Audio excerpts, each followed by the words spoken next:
আসসালামু আলাইকুম। আশা করি সকলে ভালো আছেন। আফসান আজকে ভারত থেকে আসছে। ও দ্বিতীয়বার ভারতে গিয়েছিল চিকিৎসার জন্য। তো আপনারা জানেন আপনাদের সাহায্যে রাফসানের বাংলাদেশে অপারেশন হয়েছিল। সেই অপারেশন ব্যর্থ হওয়ার পরে রাফসান কোমায় চলে গেছিল। সবকিছু আপনারা জানেন। এরপরে ভারতে উন্নত অপারেশন হয়েছে। এবার গেলাম হ্যাঁ, 5 মাস পরে। 5 মাস পরে আবার রাফসান দ্বিতীয়বার চিকিৎসার জন্য ভারতে গিয়েছিল। আর রাফসান মূলত কেন গিয়েছিল বাকি বিস্তারিত জানানোর জন্য অনেকেই আসলে সম্পূর্ণ জানেন না, সেইটার জন্য আজকের ভিডিওটা করা। আর রাফসানের বাবা, আপনারা এই দ্বিতীয়বার ভারতে আসলে গিয়েছিলেন কেন? কি বলেছিল ডাক্তার? ওটা যখন ডিসকাস করে তখন ডাক্তার বলছিল যে 2 মাস পর পর 2 থেকে 3 মাস পর পর ফলো আপে রাখার জন্য। প্রথমে বলছিল 2 মাস পর আবার যাওয়ার জন্য। তো আমি বললাম স্যার আমাদের তো প্রতিবার এভাবে আসা সম্ভব না।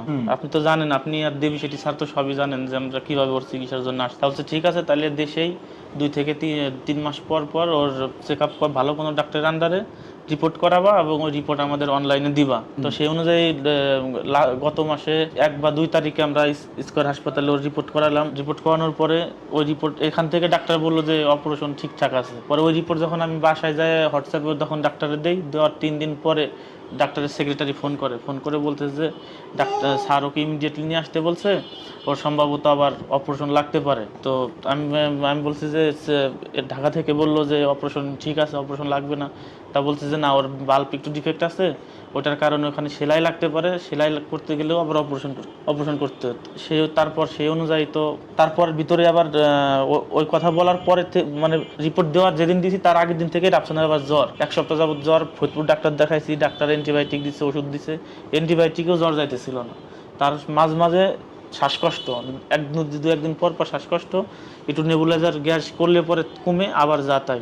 আর শরীর শ্বাসকষ্ট যখন উঠে তখন কালো হয়ে যাইতেছিল, যার কারণে আমি ভয় পাইছি। বলতে আগে যেরকম হয়তো ভাই যে স্টক করতে এরকমের হঠাৎ করে যখন শ্বাসকষ্ট তো উঠেই তো স্টক করতো, ওই একটা ভয় আমার ভিতরে কাজ করতেছিল। যার কারণে আমি তাড়াহুড়ো করে আমার এক ভাইরে সবটা বইলে ম্যানেজ করে আমি আপনারও বলি নেই। আজকে সত্যি কথা বলি যে ভাই আপনার আমি আর কত জ্বালাবো। সেই আপনার গত বছরের অক্টোবরের মাস থেকে শুরু করে এই বছরে আপনার মে মাস পর্যন্ত মানে একটা মানুষকে কত জ্বালানো যায় আর কত তার কাছে চাওয়া যায়। যার কারণে আমি নিজের চক্ষু লজ্জার খাতিরেও আমি আপনার কাছে আর আপনার আমি জ্বালাই নি। আর দেশবাসীর কাছে আর কত চাবো। দুইবার তারা আমার ছেলের অপারেশনের ব্যবস্থা করছে, ট্রিটমেন্টের ব্যবস্থা করছে। যার কারণে আসলে আমি আমার যতটুকু সামর্থ্য গুছাবার পারছি ওই অনুযায়ী ওর নিয়ে দৌড় দিছি। আচ্ছা, এখন মাঝখান থেকে আমি একটা কথা বলতে চাই। কথাটা হইলো, আপনার রাফসানের জন্য বাংলাদেশের মানুষ প্রথম অপারেশনের জন্য বাংলাদেশে সাহায্য করছে, সাহায্যের হাত বাড়িয়ে দিছে।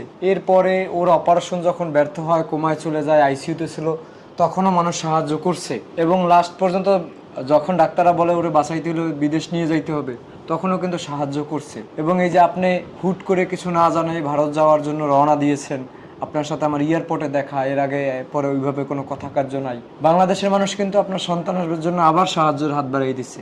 তা না হলে আপনার যে আপনি তো মাত্র কত টাকা নিয়ে ভারতে গেছেন? 25,000 টাকা। তো সেই জায়গায় তো আপনার চিকিৎসা কমপ্লিট করে আসতে পারার কথা না। টেস্ট করতে কত খরচ গেছে? টেস্ট করতে সব মিলে তাতেও 1050 টাকা ইন্ডিয়ান টাকা চলে গেছে।